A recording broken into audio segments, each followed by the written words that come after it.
చంటి SI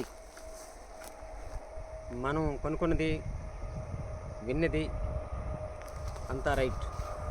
నేను చూశాను, గంజాయి తోట అంతా చూశాను. చాలా చాలా వేల వేల చెట్లు నాటించాను ఈ గంజాయి తోటలో. ఈ బృందం అంతా అదే, ఈ టీం అంతా గంజాయి బ్యాచ్.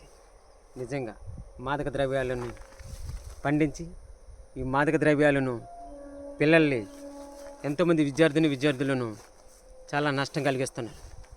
ఇది నిజంగా మన యొక్క ఈ దేశంలో ఒక విద్యార్థులకు మత్తుమందుకు బానిసి ఎంతోమంది వాళ్ళ జీవితాన్ని పాడు చేసుకుంటారు. ఎవరి వల్ల? ఈ యొక్క సైబర్ వల్ల,